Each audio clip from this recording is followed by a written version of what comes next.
ചലച്ചിത്ര രംഗത്തെ പരമോന്നത പുരസ്കാരമായ ദാദാസാഹേബ് ഫാൽക്കെ പുരസ്കാരം അല്പസമയത്തിനകം മോഹൻലാലിന് സമ്മാനിക്കും. ദേശീയ ചലച്ചിത്ര പുരസ്കാരങ്ങളും ചടങ്ങിൽ വിതരണം ചെയ്യും. ഉർവശി, വിജയരാഘവൻ തുടങ്ങിയവർ ചലച്ചിത്ര പുരസ്കാരം ഏറ്റുവാങ്ങും. വലിയ അഭിമാനമുള്ള നിമിഷം, മലയാളികൾ കാത്തിരുന്ന നിമിഷം കൂടിയാണ്. പോയിട്ട് വരട്ടെ. അങ്ങ് വലിയ എക്സൈറ്റ്മെന്റ് തീർച്ചയായിട്ടും ആയിരിക്കുമല്ലോ. ഒരു വളരെ പ്രസ്റ്റീജിയസ് അവാർഡല്ലേ. മുന്നോട്ടുള്ള യാത്രയ്ക്ക് ഇത് കൂടുതൽ കരുത്ത് പകരും. അങ്ങനെ സംഭവിക്കട്ടെ. അങ്ങനെ തീർച്ചയായിട്ടും എല്ലാ അവാർഡ്സും അങ്ങനല്ലേ. Okay, thank you. മലയാളികളോട് എന്താ പറയാനുള്ളത്? അങ്ങയുടെ ആരാധകരുണ്ട്, 24 പ്രേക്ഷകരുണ്ട്, അവരോടൊക്കെ എന്താ പറയാനുള്ളത്? അല്ല, ഞാൻ പറഞ്ഞു, ഈ ഓണർ നിങ്ങൾക്ക് വേണ്ടി സമർപ്പിക്കുകയാണ്. നിങ്ങളാണ് ഇതിന്റെ ഇത്രയും കാലം മോഹൻലാൽ എന്നൊരാളെ ഉണ്ടാക്കിയത്, നിലനിർത്തി പോകുന്നത്. സോ എല്ലാ ക്രെഡിറ്റും അവർക്കാണ്. Thank you. ഒരിക്കൽ കൂടി ആശംസകൾ. 4 മണിക്ക് വിഗ്യാൻ ഭവനിലാണ് പുരസ്കാര വിതരണ ചടങ്ങ്. അജീഷ് ജയകുമാർ വിവരങ്ങളുമായി. അജീഷ്, ഇനി അല്പസമയം മാത്രമേ ഉള്ളൂ ഈ ചടങ്ങ് ആരംഭിക്കാൻ. മലയാളത്തെ സംബന്ധിച്ച് വലിയ അഭിമാനമാണ്, വലിയ നേട്ടമാണ്. കാരണം ദേശീയ ചലച്ചിത്ര പുരസ്കാരങ്ങളിലും നല്ല നേട്ടം മലയാളത്തിന് കൈവരിക്കാൻ കഴിഞ്ഞു. 5 പുരസ്കാരങ്ങളുണ്ട്. കൂടാതെ ഏറ്റവും വലിയ ബഹുമതി, പരമോന്നത ബഹുമതിയും മലയാളത്തിലേക്ക് വരികയാണ്.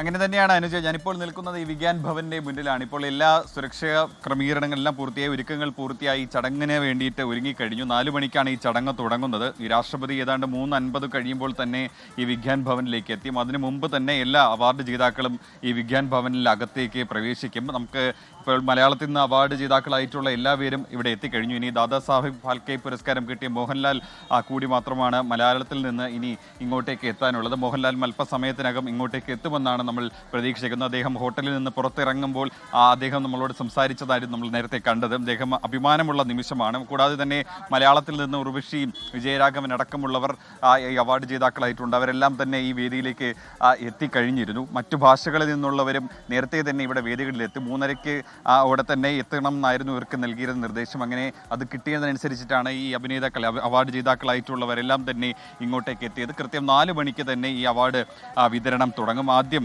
എല്ലാവർക്കും അഭിമാനിക്കാവുന്ന ഏറ്റവും പരമോന്നത പുരസ്കാരമായിട്ടുള്ള ദാദാസാഹിബ് ഫാൽക്കെ പുരസ്കാരമായിരിക്കും ആദ്യം നൽകുക. അത് മോഹൻലാലിന് സമ്മാനിച്ചുകൊണ്ടായിരിക്കും നൽകുക. അതിന് മുന്നോടിയായിട്ട് അദ്ദേഹത്തിന് എന്തിനാണ് ഈ പുരസ്കാരം കിട്ടിയതെന്നുള്ള അവതരിപ്പിക്കുന്ന ചെറിയ വിവരണമടക്കമുണ്ടാകും. സ്വാഭാവികമായിട്ടും നമുക്ക് എല്ലാവർക്കും അഭിമാനിക്കാവുന്ന ഒരു നിമിഷമായിരിക്കും. അതിനുശേഷം 5 പുരസ്കാരങ്ങൾ ഉണ്ട് മലയാളത്തിന്. മികച്ച സഹനടി, മികച്ച സഹനടൻ, ഒപ്പം തന്നെ മികച്ച എഡിറ്റിംഗ് മിഥുൻ മുരളി, അങ്ങനെ മികച്ച പ്രൊഡക്ഷൻ ഡിസൈനർ 2018 എന്ന ചിത്രത്തിന് മോഹൻദാസിനെ, ഒപ്പം തന്നെ നോൺ ഫീച്ചർ സിനിമ വിഭാഗത്തിൽ പ്രത്യേക ജൂറി പരാമർശം കിട്ടിയ ആ സിനിമ നെഗൽ, ഇത് സംവിധാനം ചെയ്ത MK രാംദാസ്, അങ്ങനെ മികച്ച മലയാള ചലച്ചിത്രം ഉള്ളൊഴുക്കിൻ്റെ സംവിധായകൻ ക്രിസ്റ്റോ ടോമി, അങ്ങനെ മലയാളത്തിന് ഏറെ അഭിമാനിക്കാവുന്ന ഒട്ടനവധി പുരസ്കാരങ്ങൾ കൂടി ഉള്ള ഒരു ചലച്ചിത്ര വേദി കൂടിയാണ്. ഇപ്പോൾ മോഹൻലാൽ ആണെന്ന് തോന്നുന്നു, ക്ഷമിക്കണം, മോഹൻലാലല്ല, അങ്ങനെ ഓരോരുത്തരായിട്ട് മറ്റു ഭാഷയിൽ നിന്നുള്ള ആളുകൾ വരെ ഇങ്ങോട്ടേക്ക് എത്തിക്കൊണ്ട് ഇപ്പോൾ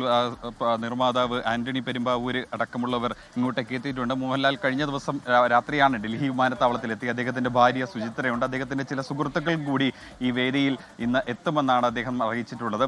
എന്തായാലും നമ്മൾ കാത്തിരിക്കുന്ന നിമിഷം എന്തായാലും ഇനി ഏതാണ്ട് ഒരു അരമണിക്കൂർ കൂടി മാത്രമേ ബാക്കിയുള്ളൂ. ഈ അരമണിക്കൂർ കഴിയുമ്പോൾ അവാർഡ് വിതരണം അത് തുടങ്ങും. മലയാളത്തിനടക്കം മറ്റു ഭാഷകളിലടക്കം എന്തായാലും 71ാമത് ചലച്ചിത്ര അവാർഡ് വിതരണം അല്പസമയത്തിനകം തുടങ്ങും. മലയാളത്തിന് ഏറെ അഭിമാനിക്കാവുന്ന ഒട്ടനവധി അവാർഡുകൾ ഇത്തവണത്തെ ചലച്ചിത്ര അവാർഡ് ഉണ്ട് എന്നുള്ളതാണ് നമുക്ക് ഇതിൽ ഏറ്റവും പ്രധാനപ്പെട്ട കാര്യം. ശരി, ദേശീയ ചലച്ചിത്ര പുരസ്കാര വിതരണത്തിനൊപ്പം തന്നെയാണ് ദാദാസാഹിബ് ഫാൽക്കെ പുരസ്കാരവും കേരളത്തിലേക്ക് ഇന്നിപ്പോൾ വരാൻ പോകുന്നത്. മലയാളത്തെ സംബന്ധിച്ച് അഭിമാന നിമിഷം. 4 മണിക്ക് ഈ പരിപാടി ആരംഭിക്കും. ലോകത്തെവിടെയായാലും ഏത് സമയത്തും 24 വാർത്തകളും ഓഗ്മെന്റഡ് റിയാലിറ്റി പാക്കേജുകളും എക്സ്പ്ലെയിനറുകളും വിശദമായി കാണാൻ ഞങ്ങളുടെ യൂട്യൂബ് ചാനൽ നിങ്ങൾക്ക് സബ്സ്ക്രൈബ് ചെയ്യാം.